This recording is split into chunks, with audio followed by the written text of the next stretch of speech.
Yo sé que todos venimos a la parroquia y al encuentro con el Señor, porque siempre que tenemos cosas que vivimos en la vida, ellas nos ponen de sobresalto o nos manifiestan en algunos momentos situaciones de dolor y de angustia. Y por eso nosotros venimos al templo a encontrarnos con Dios y a decirle al Señor que necesitamos estar junto a Él, que necesitamos estar con Él para poder estar bien, que necesitamos de Él la fuerza para el apoyo de Él y la fuerza para seguir luchando. Yo creo que todos nosotros venimos al templo porque a diario queremos ser mejores y hacer la voluntad de Dios. ¿O me equivoco? No, todos tenemos nuestras cruces y por eso estamos acá. Pero yo les tengo que ser muy sincero hoy. Hoy la palabra de Dios, sobre todo esa primera lectura, no es una palabra tan bonita, no es una palabra tan fácil de entender. Hoy la palabra de Dios se convierte para nosotros en una palabra que lo desinfla a uno. Padre, ¿cómo así? ¿Sí? Hoy la primera lectura del libro del Eclesiástico nos está diciendo una realidad muy, muy fuerte y nos está diciendo: usted viene al templo para llenarse de mí. Ah, sí. Pues prepárese que cuando salga del templo la prueba va a ser más dura, la prueba va a ser más fuerte. Entonces cuando uno se pone a mirar esa lectura de hoy, uno queda como sin palabras, con un dolor, como con un desánimo, y uno se dice: pero si yo vengo por el contrario a encontrarme con Dios para ganar fuerza y para ganar esperanza y para levantarme y para ser mejor, ¿y cómo es que el Padre llega y me dice: no, es que cuando uno viene al templo y se va antes, se va con una prueba más grande? Yo quiero que comprendamos hoy tres enseñanzas a la luz de estos textos que hemos escuchado. Primera lectura. El libro del Eclesiástico nos va a dar una clave espectacular que, aunque es fuerte, necesitamos aprenderla. Nos va a decir el libro del Eclesiástico: la persona que se acerca a Dios de corazón, pero que se prepare porque lo que se viene es candela. Y ustedes lo han vivido. Cuando uno intenta ser mejor persona, cuando uno intenta ser mejor cristiano, por el contrario, la vida se convierte más difícil. Y eso tiene una razón de ser. Cuando uno busca la manera de ser un mejor cristiano, ser un mejor hijo de Dios, uno empieza a hacer rupturas en la vida. Yo sé que ustedes en algún momento de su vida, como lo he hecho yo, hemos hecho ciertas rupturas en nuestra vida que no nos permiten ser buenas personas, y nosotros decimos: ya toqué fondo y ya necesito encontrarme con el Señor, y empezamos a alejarnos de cosas que no nos hacen bien. Y cuando nosotros creemos que estamos tan bien, empiezan pruebas más grandes. ¿Por qué? Porque cuando uno está en pecado, el diablo no lo tiene por qué perseguir a uno, porque ya uno tiene el corazón dividido. Cuando uno empieza a hacer la voluntad de Dios y como se le escapó al diablo, ¿qué pasa? Él empieza a perseguirlo a uno más. Yo creo que a ustedes les ha pasado que en algún momento, cuando ustedes tenían su novio, su novia, o cuando vivieron en algún momento en unión libre, todo era muy tranquilo. Y cuando ustedes empezaron a asumir un compromiso, oiga, qué tentaciones. Cuando ustedes se casaron, qué tentaciones. Ahí lo veían a usted más lindo, más linda. Y ahí empezaba la prueba. ¿Qué nos invita entonces la primera lectura del libro eclesiástico? La persona que quiera seguir a Dios, que se prepare para la prueba. ¿Listo? Esta es la primera enseñanza. ¿Usted quiere seguir a Dios? Prepárese para la prueba, porque la va a tener. Y la va a tener porque la vida, o en este caso el pecado, el mal, va a querer separarnos de Dios. va a querer alejarnos de la obra de Dios. Entonces eso nos lleva a entender y lo lleva a usted a comprender por qué cuando usted quiere ser mejor cristiano, se presentan tantas realidades que te desaniman. A veces las personas piensan que las posesiones del mal es que a uno le entre un espíritu y uno caiga en el piso. Y yo pienso que una posesión del mal hoy en día es dividirle a uno el corazón, desanimarlo a uno en el seguimiento de Dios. Segunda enseñanza. Para que usted y yo verdaderamente podamos entonces aguantar todo lo que se nos viene por seguir al Señor, necesitamos aferrarnos más a Él. Querido hermano, querida hermana, yo les voy a poner un ejemplo, me disculpan el ejemplo que les voy a poner, pero era el que más me encantó.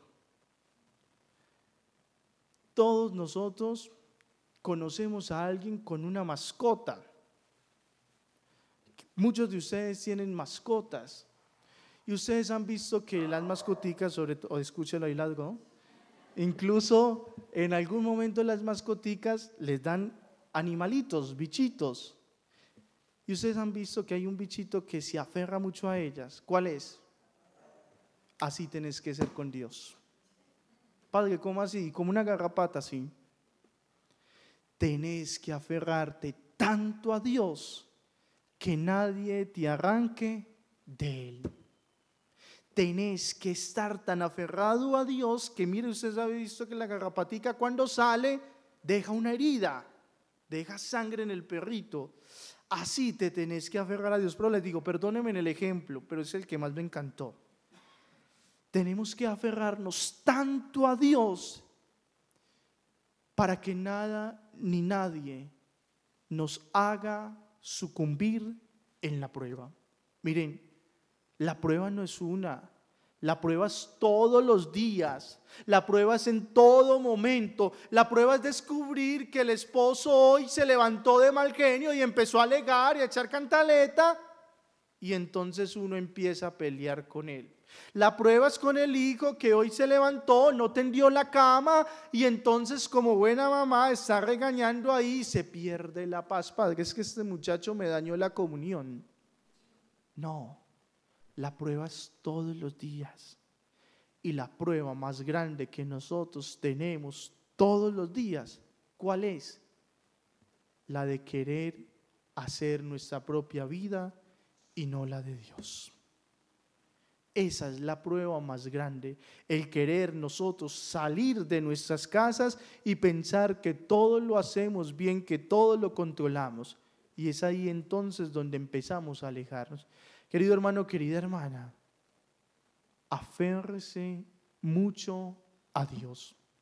Casi que usted tendría que decirle al Señor, escúchenlo, esto es doloroso, pero hay que decirlo, que lo clave a usted también en ese Cristo. Que lo crucifique a usted allí. Porque cuando usted está crucificado ahí con Jesús, de ahí no te van a bajar fácil. De ahí no te van a bajar fácil. Y recuerden que para llegar a la gloria de la resurrección hay que pasar primero por la cruz. Y la cruz es la que vivís a diario. Y la cruz es la que vivimos todos los días. Entonces, querido hermano, querida hermana, según la enseñanza de este día, aférrese mucho a Dios para poder enfrentar la prueba, que es lo que el libro del Eclesiástico nos está prometiendo. Y dele gracias al Señor entonces, porque entre más pruebas estés viviendo, significa que estás más cerca de Dios. Eso es lo más bonito. Entre más pruebas tengamos, significa que estamos más cerca de Dios. Y el mal está queriendo alejarnos de ahí. Pero para poder mantenernos firmes, hay que pegarnos, hay que aferrarnos tanto, muchísimo, muchísimo al Señor. Tercera enseñanza. El evangelio de este día nos va a hablar también de una prueba muy grave que nosotros podemos vivir. ¿Cuál es esa prueba? El creernos nosotros más importantes que Dios. El Evangelio estaba diciendo que los discípulos iban discutiendo, así como discutimos en todas nuestras parroquias, en todas nuestras casas, en todos nuestros trabajos, por quién era la persona más importante. Definitivamente esta actitud siempre nos va a jugar una mala pasada. No nos digamos mentiras. Por muy humilde que sea una persona, siempre por la mente y por el corazón le va a pasar en algunos momentos el deseo de querer ser importante. Y eso no está mal. Lo malo es que por buscar ser más importante que los otros, destruyamos a los demás.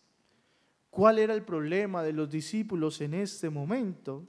Que ellos estaban con Jesús, sí, pero estaban buscando mirar Jesús a quien ponía a su derecha y a su izquierda. Como lo decíamos, o como se ha dicho en algunos momentos, mirar quiénes estaban en la rosca de Jesús. Nosotros muchas veces nos vemos tentados a ello.